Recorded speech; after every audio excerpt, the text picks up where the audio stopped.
Sabe aquela sensação frustrante? Você faz um tratamento de canal, acha que tá tudo resolvido, mas um tempo depois a dor volta. Ou aparece um inchaço, né? Exato. Aí você vai lá, faz um retratamento e mesmo assim a infecção continua ali persistente. É nesse ponto que muita gente pensa: pronto, perdi o dente. Pois é, mas existe um último recurso, sabe? Uma tentativa de salvar esse dente, que é a cirurgia endodôntica.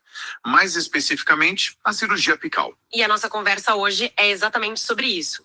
O que separa o sucesso do fracasso nesse procedimento que é, assim, super delicado? Exato.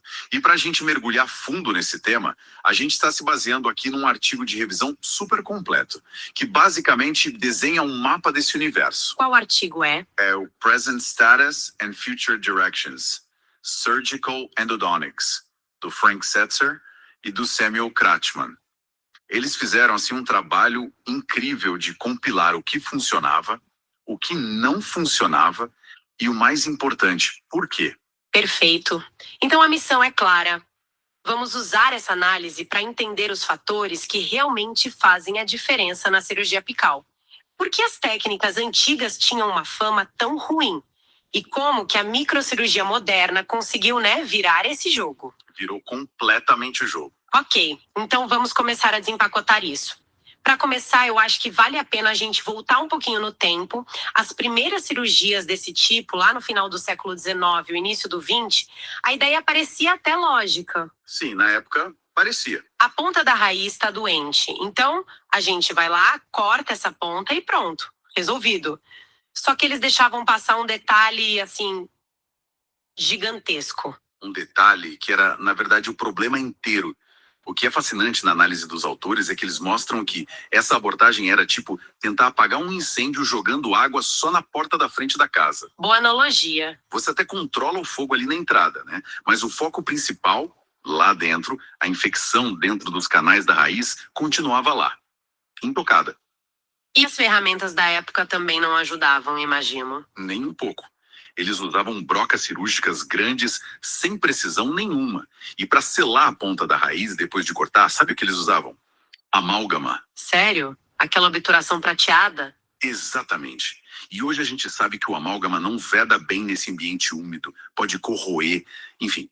O resultado disso, estudos antigos, como um que os autores citam de 1992, mostravam taxas de sucesso de dar calafrios. Quão ruins? Na casa dos 59%. Peraí, 59%. Isso é praticamente jogar uma moeda para cima. É cara ou coroa? Exato. Dá para entender perfeitamente porque o procedimento tinha uma reputação tão ruim. O paciente ia para a cirurgia sem a menor ideia se ia funcionar ou não. Era um procedimento de prognóstico muito, muito duvidoso. E foi essa incerteza toda que acabou abrindo o caminho para uma revolução completa na área. E aqui a história fica interessante de verdade, com a chegada da microcirurgia endodôntica. Pelo que a pesquisa indica, não foi só uma melhoria, Foi uma mudança de filosofia, baseada em 3 pilares. O primeiro é a magnificação. Isso, a introdução do microscópio operatório. De repente, o cirurgião passou a enxergar a ponta de uma raiz que tem milímetros, como se ela fosse do tamanho de uma bola de futebol, sabe? Nossa! Isso deu um nível de detalhe e precisão que era simplesmente impossível antes. O segundo pilar, que me parece super conectado a isso, é o preparo com ultrassom. Como isso funciona? Então, se antes usavam brocas que podiam até criar trincas na raiz, agora a gente usa pontas ultrassônicas, super fininhas. Elas vibram em alta frequência e permitem limpar e preparar a ponta da raiz de um jeito muito mais conservador, preciso. Mais delicado. Muito mais. É a diferença entre usar uma marreta e um cinzel de escultor. Faz todo sentido. E o terceiro pilar seria a tampa do sistema, os materiais. Saía o amálgama e entrava o que no lugar? Entravam os cimentos de silicato de cálcio. São materiais biocompatíveis, o que significa que o corpo aceita eles super bem. E mais, eles criam uma vedação muito melhor em ambiente úmido e alguns até estimulam a formação de osso novo. Ah, que interessante! Eles não só selam o problema, eles ajudam na cicatrização. Juntos, esses três pilares transformaram a cirurgia de um cara ou coroa em um dos procedimentos mais previsíveis da odontologia moderna. Ok, a tecnologia evoluiu absurdamente, a técnica é fantástica, mas isso me faz pensar. Só porque a gente tem essa ferramenta incrível não quer dizer que a gente deva usar sempre, certo? Qual é o ponto de decisão? Essa é a pergunta de $1 milhão. E a análise do Setzer e do Kratchman é muito clara sobre isso. Existe uma hierarquia. Uma hierarquia? A cirurgia não é a primeira nem a segunda opção. Se um canal falha, a primeira escolha é sempre tentar o retratamento não cirúrgico. Ou seja, abrir o dente de novo e refazer o canal do jeito convencional. E por que essa primeira escolha? Porque é menos invasivo e, quando é possível, resolve o problema na origem, limpando o canal inteiro, de cima a baixo. A cirurgia só entra em cena quando esse retratamento não é possível ou quando ele já foi feito e, mesmo assim, a infecção não foi embora. Certo. E a pesquisa detalha bem essas situações, né? A primeira delas parece ser a própria anatomia do dente. Exatamente. Às vezes a raiz do dente é super complexa. Tem curvaturas muito acentuadas, tipo acima de 30 graus, ou um formato de S. Tentar navegar nesses caminhos com os instrumentos é muito difícil. É como tentar fazer uma curva de 90 graus com um ônibus. Simplesmente não dá. Ótima analogia. E raízes muito longas, ou canais que se calcificaram, que fecharam com o tempo, também entram aí. Você simplesmente não consegue chegar até o fim do canal para limpar. E além da anatomia, tem os problemas causados por tratamentos anteriores, o que vocês chamam de complicações iatrogênicas. Sim. Por exemplo, um instrumento que quebrou dentro do canal. Se ele está numa parte reta, ok, muitas vezes a gente consegue tirar. Mas o artigo cita um desafio específico. Um instrumento de níquel-titânio que quebra depois de uma curva. Tentar tirar aquilo pode significar desgastar tanto o dente que ele fica fraco com o risco de fraturar. entendi. Nesse caso, ao invés de arriscar quebrar o dente, é mais seguro ir por fora com a cirurgia e resolver só a pontinha que ficou contaminada. Precisamente. O mesmo vale para perfurações na raiz ou quando o dente tem um pino metálico muito grande, bem cimentado. Tentar tirar esse pino para refazer o canal... É pedir para dar problema. Exato. É a receita para uma fratura. Nesses casos, a cirurgia é a abordagem mais conservadora. E você mencionou materiais antigos também. Eu li algo sobre um cimento chamado Russian Red, ou formaldeído. Ele fica duro como uma rocha. É praticamente impossível de remover do canal. E o mais importante aqui é o impacto disso nos resultados. Qual o impacto? Um estudo que eles citam na análise mostrou algo assustador. Quando o retratamento não consegue limpar todo o canal, por causa de um desses obstáculos, a taxa de sucesso pode despencar para apenas 40%. 40% é um número baixíssimo. Fica claro porque nessas situações, ir direto para a cirurgia, com seus mais de 90% de sucesso, é decisão mais lógica. Sem dúvida. Desde que não existam outras contraindicações, claro. A pesquisa reforça que dentes com doença periodontal avançada ou com muita mobilidade não são bons candidatos.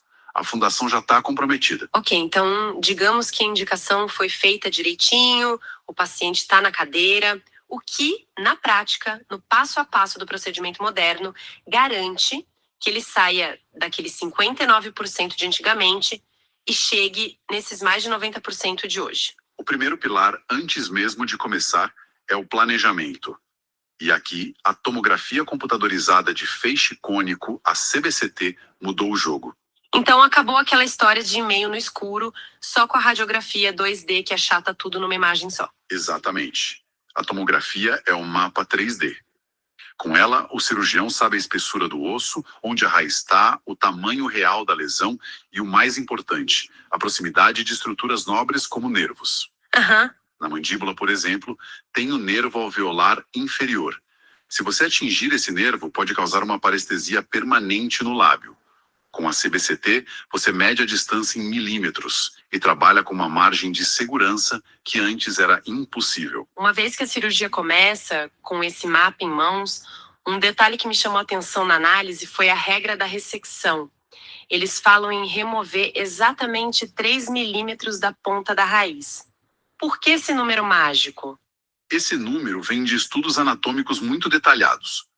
Eles mapearam a ponta da raiz e descobriram que a grande maioria das complicações, tipo os deltas apicais, as ramificações, os canais laterais, está tudo concentrado nesses 3 milímetros finais. Ah, entendi. Ao remover essa ponta, você elimina 98% das ramificações e 93% dos canais laterais. É como podar a pontinha de um galho de árvore, que tem um monte de raminhos doentes. Cortando aquele pedaço, você resolve a maior parte do problema de uma vez só. É a analogia perfeita. Depois de cortar, entra o ultrassom para preparar a cavidade e os cimentos biocompatíveis para selar. É um sistema. E quando o estrago da infecção no osso é muito grande, o corpo consegue reconstruir tudo sozinho ou precisa de uma ajudinha? Ótima pergunta. Em lesões muito grandes ou defeitos que atravessam de um lado ao outro da raiz, o corpo pode ter dificuldade.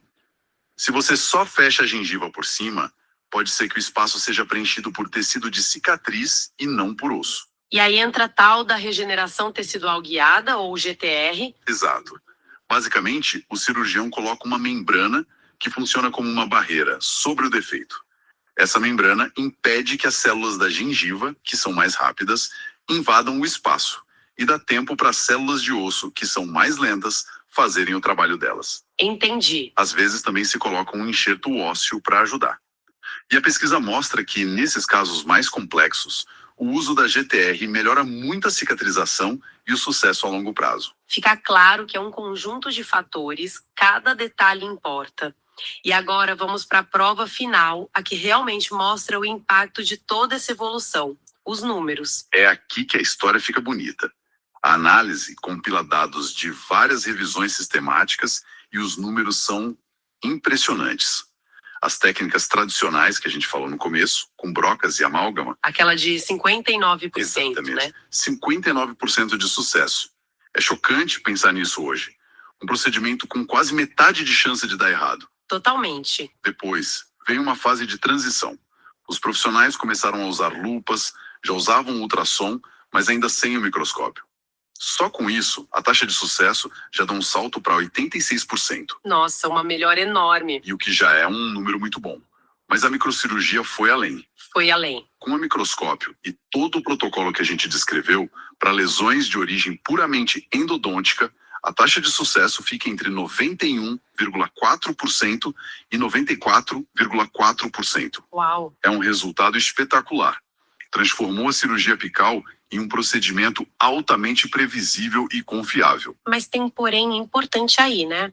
A pesquisa mostra que não adianta ter a melhor técnica do mundo se a fundação do dente, o tecido periodontal, não estiver saudável. Isso é o grande asterisco. Os autores trazem um dado crucial. Dentes sem problema periodontal alcançam 95,2% de sucesso. Um número altíssimo. Agora, se o dente já tem algum comprometimento periodontal, como perda óssea, a taxa de sucesso cai para 77,5%. Ah, a queda é bem significativa. É, ainda um bom número, mas mostra que a saúde geral da boca é um fator de prognóstico fundamental. Ok, então, depois de toda essa análise, se fosse para resumir tudo, para alguém ter sucesso nessa cirurgia, parece que precisa de 4 coisas. Me corrige se eu estiver errado. Primeiro, diagnóstico e planejamento impecáveis. E isso hoje significa usar a tomografia 3D como mapa. Perfeito. Sem o mapa da CBCT, você já começa em desvantagem, navegando parcialmente às cegas. É inegociável. Segundo, a tecnologia de magnificação.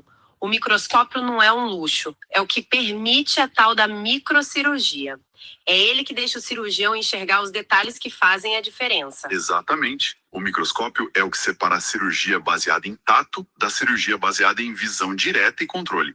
É o divisor de águas. Terceiro, a combinação de técnica e materiais modernos. Ou seja, fazer a ressecção correta daqueles 3 milímetros, preparar com ultrassom e selar tudo com material biocompatível que funciona de verdade. Isso mesmo. É um tripé inseparável. A remoção da anatomia complexa, a limpeza precisa e a vedação hermética. Um passo mal feito compromete todos os outros. E por último, o quarto fator, que talvez seja o mais esquecido, a saúde periodontal. A condição da gengiva e do osso ao redor do dente é um dos maiores indicadores de sucesso a longo prazo. Sem dúvida. E em casos onde essa saúde já está um pouco comprometida, o uso das técnicas regenerativas, a GTR, se torna um fator adicional que pode inclinar a balança a nosso favor. Uma conclusão muito clara. A cirurgia apical moderna é um quebra-cabeça de alta precisão. E só para a gente pensar um pouco mais, o artigo termina com um olhar para o futuro que parece, sei lá, ficção científica. Sim, e essa é uma provocação final fascinante. Os autores mencionam tecnologias que já estão virando realidade, como a cirurgia guiada por computador. Como assim? O cirurgião planeja tudo no computador e depois imprime numa impressora 3D um guia que se encaixa na boca do paciente e direciona a broca com uma precisão submilimétrica. E eles até falam no avanço da robótica. Robôs fazendo cirurgia na ponta de uma raiz de dente? É impressionante. E isso nos deixa com uma pergunta para o futuro. Com a tecnologia começando a automatizar a precisão a um nível sobre-humano, qual vai ser o papel da habilidade manual, do toque do cirurgião? A questão que fica no ar é, será que a gente está caminhando para um futuro onde a perfeição técnica de uma máquina pode tornar a experiência e o julgamento humano fatores secundários no sucesso de procedimentos tão delicados?